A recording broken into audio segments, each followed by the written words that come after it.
Shalom, selamat pagi, selamat hari Minggu, saudara yang dikasihi Tuhan. Kiranya berkat, damai sejahtera, dan sukacita dari Tuhan Yesus Kristus menyertai saudara sekalian. Sebelum kita mendengarkan firman Tuhan dan renungan pagi ini, mari kita berdoa.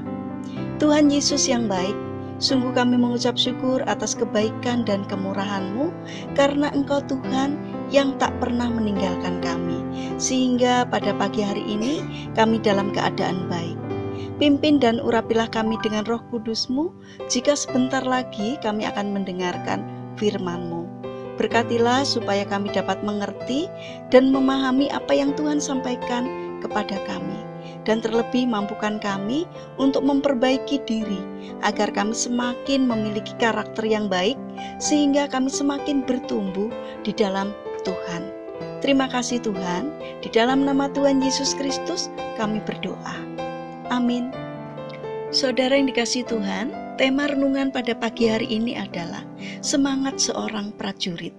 Bacaan diambil dari surat 2 Timotius pasal 2 ayat yang keempat. Demikian sabda Tuhan.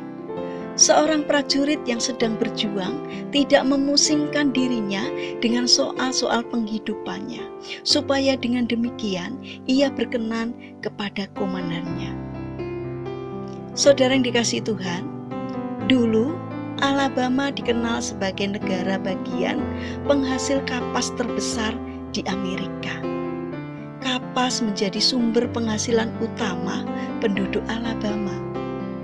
Suatu hari seekor kumbang kapas Meksiko terbawa ke Alabama. Di sana kumbang itu membuat koloni kumbang pemusnah kapas, sehingga perkebunan kapas Alabama musnah dalam waktu yang relatif singkat. Penduduk Alabama bingung, bahkan frustasi oleh masalah ini, karena dengan demikian mata pencaharian mereka lenyap sudah. Di kepala penduduk Alabama berkecamuk berbagai macam pertanyaan. Mengapa semua yang sudah berjalan dengan baik harus hancur oleh sesuatu yang kelihatannya kecil? Namun saudara, beberapa tahun kemudian penduduk Alabama sepakat mendirikan sebuah tugu peringatan dengan maskot si kumbang kapas. Kumbang kapas yang dulu mereka benci berubah menjadi maskot kota itu. Bagaimana bisa kumbang yang menyebabkan kesulitan perekonomian akhirnya menjadi maskot kota itu? Saudara, ternyata masa-masa sukar yang dialami penduduk karena kehilangan kebun kapas telah membuat mereka beralih dan mencoba menanam tanaman lainnya. Mereka mencoba menanam buah serta sayur-sayuran dan hasilnya sangat menakjubkan. Alabama berubah menjadi penghasil buah dan sayur terbesar di Amerika. Kadangkala keadaan memaksa kita untuk memutar arah hidup.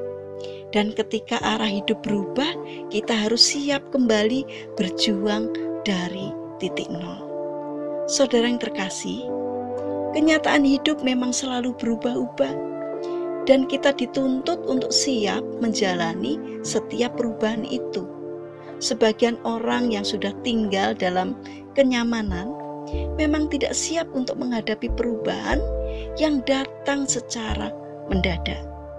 Misalnya, jika tulang punggung keluarga tiba-tiba saja meninggal karena sakit kritis, kecelakaan, atau bencana alam yang tak terelakkan. Dalam kondisi seperti ini tidak perlu larut dalam kebingungan, melainkan hadapilah kenyataan yang ada dan lakukan perubahan meskipun itu rasanya sangat menyakitkan. Saudara yang dikasihi Tuhan, jadilah bijak dalam segala keadaan. Tetaplah beriman, tekunlah berdoa, dan berjuanglah dengan ketangguhan seorang prajurit hingga mencapai hasil terbaik. Milikilah karakter seorang prajurit yang pantang menyerah dalam menghadapi kesulitan. Mari kita berdoa. Tuhan Yesus yang baik, Mampukan kami untuk berjuang dalam menghadapi hidup ini dengan penuh semangat seperti seorang prajurit. Bapa yang penuh kasih, kami ingin serahkan seluruh aktivitas kami hari ini ke dalam pimpinan-Mu. Kiranya Tuhan yang menolong kami di dalam perjuangan hidup kami. Kiranya Tuhan yang menolong dan memberkati kami. Kami juga berdoa untuk orang-orang yang kami kasihi. Kiranya Tuhan yang memberikan perlindungan dan penyertaan. Berkati mereka yang sakit. Kiranya Tuhan menjamah dan memberikan kesembuhan. Terima kasih untuk setiap kebaikan-Mu Tuhan. Kami alaskan doa dan permohonan kami hanya di dalam nama Tuhan kami, Yesus Kristus. Amin. Puji Tuhan, saudara yang dikasihi Tuhan, kiranya firman Tuhan hari ini dapat menjadi berkat bagi kita semua. Haleluya.